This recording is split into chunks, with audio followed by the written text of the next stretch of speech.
मतलब शेख हमदान का इस वक्त में आना, जब हाल ही में जो वक्फ अमेंडमेंट बिल है 2025। इंडिया जो मर्जी कानून बदले, पाकिस्तान को, यूएई को, सऊदी अरब को, कतर को, कुवैत को, नाइजीरिया को, दिस दैट को किसी से क्या गर्ज है कि जनाब ये हमारी फौज अपने ले लें अपनी खिदमत के लिए, हम अपनी फौज के आपको हजारों नौजवान देते हैं, जहां जहां सिक्योरिटी आपको चाहिए वो दे देंगे, तो वो उनको तो बर्दाश्त कर लेते हैं, तो उनको तो उसके एवज में भीख दे देते हैं। लेकिन ये जो जनता वाले बेकारी अब जा रहे हैं ना, इससे बड़े वो तंग है। आप पाकिस्तान में जितनी इस्लामाइजेशन हुई है, क्या वो पार्लियामेंट के जरिए हुई? वो तो डिक्टेटर ने ठप्पा लगाया, किसी ने उसको अंडू भी नहीं किया। वहां पर मिल रहा होगा, इंडिया में उनके हुकूक मिल रहे होंगे, कानून पाकिस्तान के साथ अगर कंपैरिजन करें इंडिया के, तो वहां पर हालात सही बेहतर है। हालांकि वो गैर मुस्लिम है, लेकिन उन्होंने फिर भी मुसलमानों के साथ ये नेकी की कि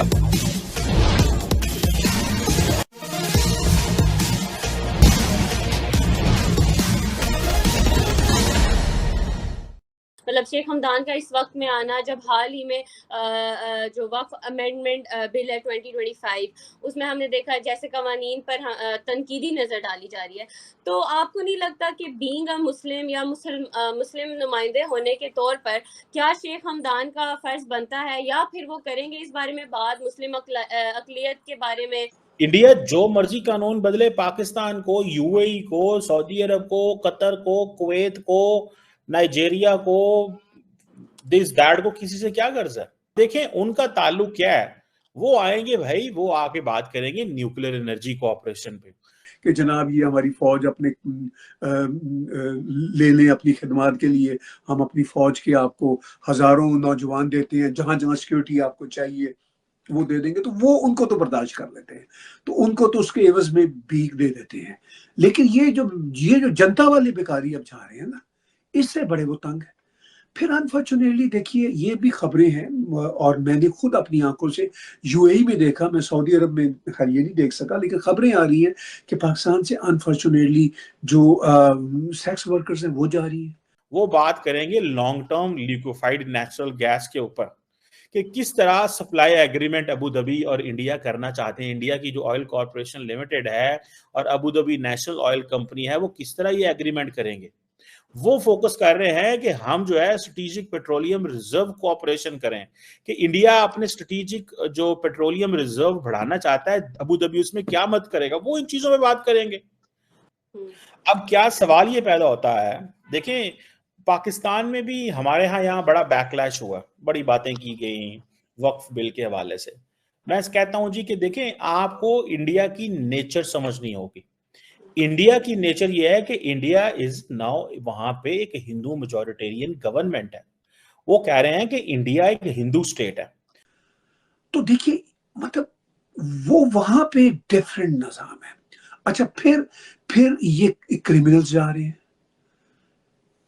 और फिर ये वहां जाके लड़ते बढ़ते हैं। फिर जो हमारा पाकिस्तानी देसी कल्चर है, हाँ, सबसे बड़ा तो मसला ताहिर साहब ये है कि पूरे, अच्छा सिर्फ सऊदी अरेबिया क्या, आप देख लें यहाँ पर अमेरिका में जो कुछ हो रहा है, हमास के हक में नारे लगाए जा रहे हैं, जिहादी बनकर जो है वो झंडे उठा के, भाई आपको इससे क्या, आपका मसला फलस्तीन है, हमास है, या आपका अपना रोजी रोटी, आप यहाँ पे आए हैं तो यहाँ के उससे रहें, ये आपका कंट्री है।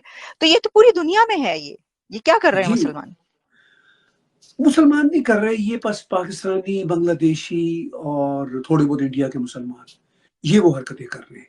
जो असल वाले मुसलमान है ना, वो तो बैठे हुए हैं प्रेसिडेंट ट्रंप के साथ, हाथ से हाथ मिलाए।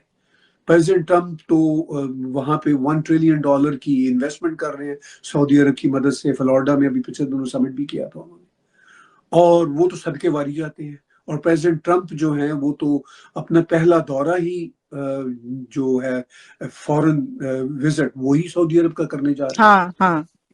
तो असल तो मुसलमान वो है ना, फ्रैंकली ये जो देसी मुसलमान हैं, ये तो मशकूक मुसलमान है। आई एम सॉरी टू से, काफी मशकूक मुसलमान है। क्योंकि सर क्योंकि तारिक साहब डीएनए तो इंडिया का निकलता है ना। हाँ, वो इसलिए खराबी हुई ना कि इंडिया माँ है देसी मुसलमानों की, ये अपनी माँ को नहीं मानते। तो मिल रहे होंगे कानून पाकिस्तान के साथ अगर कंपैरिजन करें इंडिया के, तो वहां पर हालात सही बेहतर है। इतना हमें पता है कि आज से तकरीबन कोई 10-12 साल पहले हज का कोटा जब उन्होंने मंजूर किया था और उनको हज पे जो लोग जा रहे थे, तो उस वक्त मेरा ख्याल है कि 2.5 लाख रुपए या 2.25 लाख रुपए जितना भी था उस वक्त के हिसाब से उस हाजियों की जो पैसे थे वो दिए गए थे। और जब वो लोग वापस आए हैं तो उनकी हुकूमत ने एक मशवरा किया आपस में कि भाई इन मुसलमानों को वापस पैसे करने चाहिए, क्योंकि कोटे के हिसाब से हमने जो इनसे पैसे लिए हैं कुछ पैसे ज़्यादा हैं।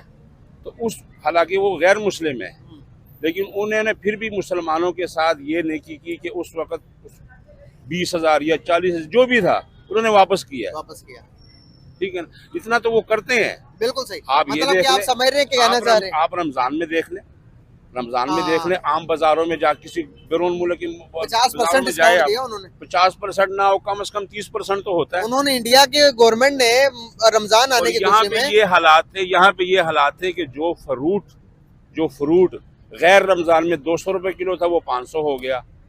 आज वही फ्रूट 50 रुपए रेडियो में रोल रहा है, स्ट्रॉबेरी देख लो। सही बात है। तो ये चीज़ है कि हम मुसलमानों में ये चीज़ बहुत कम है, इसी वजह से हम पीछे हैं। उन लोगों में ये चीज़ है, वो सबसे आगे है। वो इंसानियत को देख रहे हैं, वो इस चीज़ को नहीं देख रहे ये गैर मुस्लिम है, ये क्रिश्चियन है, ये हिंदू, ये मुसलमान है। हाँ। ठीक है ना, तो उनका है, लेकिन हमारे पाकिस्तान में ये चीज़ नहीं है। हमें जिसकी लाठी है उसकी भैंस है, चाहे वो एक आम आदमी है। अगर मैं हूँ ना, अगर मुझे इक़्तिदार मिल जाए तो मुझे नहीं उम्मीद कि मैं लोगों के जो ना उम्मीदों को पूरा उतरूंगा, क्यों नशा ही ऐसा है, ये चीज़ ही ऐसी है। तो मतलब आपको लगता है कि जो उन्होंने बिल पास किया होगा बेहतरी के लिए किया होगा हिंदुस्तान की? बात है, बेहतरी के लिए ही करते। अब भारत क्यों कहा जा रहा है, क्यों नरेंद्र मोदी जो है वो हर संडे को अब जाते हैं, जाके किसी ना किसी मंदिर पे खड़े होते हैं, दुआ करते हैं। अभी श्रीलंका के अंदर नरेंद्र मोदी साहब ने जो ऑफिशियल चीजें की हैं, 2300 साल पुराने एक वो दरख्त जो था उस पे जो बैठे हुए हैं, उधर जाके वो उन्होंने माथा टेका है। किस चीज पे यार?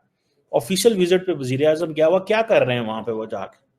सो सवाल ये है। और फिर इंडिया के अंदर क्या एक डेमोक्रेटिक प्रोसेस के जरिए मैं वैसे एक बात बताऊं, मेरा इस बात पे मैं अमूमन ये कहता हूं कि पाकिस्तानी मौलवी और इंडियन जो रिलीजियस एस्टेब्लिशमेंट है, जिसमें आरएसएस ले लें, बाकी लोग ले लें, इन दोनों में मेन डिफरेंस क्या है कि पाकिस्तान के मौलवियों ने जब पाकिस्तान के अंदर इस्लामाइजेशन करनी थी तो इन्होंने डिक्टेटरों का सहारा लिया।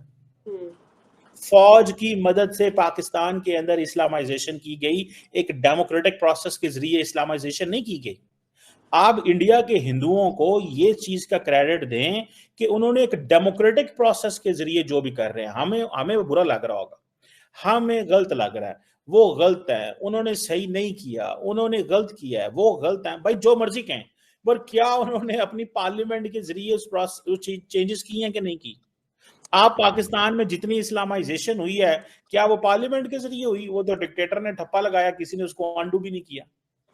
तो जो कुछ जियाउल हक के दौर में हुआ, आप उसको देखें ना, आप ये देखें, ये यहाँ पे आके आपको बीजेपी और आरएसएस और इस रिलीजियस एस्टैब्लिशमेंट जो है वहां की, उसको दाद देनी पड़ेगी।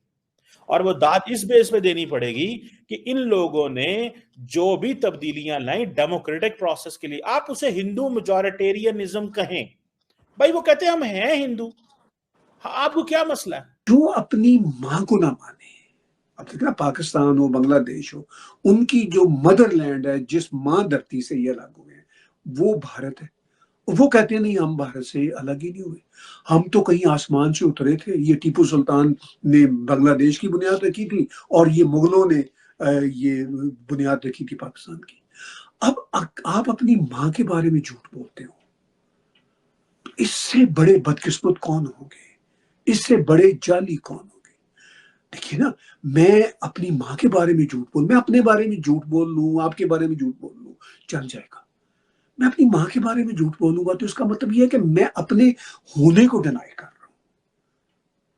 तो ये इतने बदकिस्मत हैं देसी जो मुसलमान है, ये अपनी माँ के बारे में, अपनी माँ धरती के बारे में झूठ बोलते हैं। ये कहते हैं ये हमारी, ये हम यहां से नहीं आए, ये तो एक्चुअली हमें अल्लाह ने दी हुई थी। और जो अरब है, जिनका अल्लाह है, जिनका इस्लाम है, जिनके प्रॉफिट पीस भी अपॉन हिम है, वो कहते हैं, वो इनको जूती की नोक पे नहीं लिखते।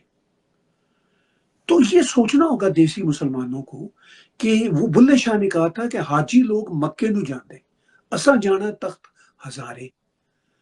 तो या तो ये बुल्ले शाह की बात मान लें कि तख्त हजारे यानी अपने लोकल मक्के को सलाम करें।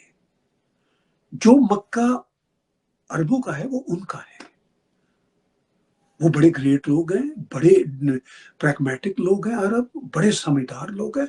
उन्होंने बहुत अच्छी गवर्नेंस अपने देशों में रखी हुई है, एटलीस्ट जीसीसी के। आप अगर हमसे जुड़ा रहना चाहते हैं तो कृपया मेरे चैनल को सब्सक्राइब करें तथा बेल आइकन भी दबा दें ताकि नई वीडियो की जानकारी तुरंत आप तक पहुंच जाए। धन्यवाद। जय हिंद।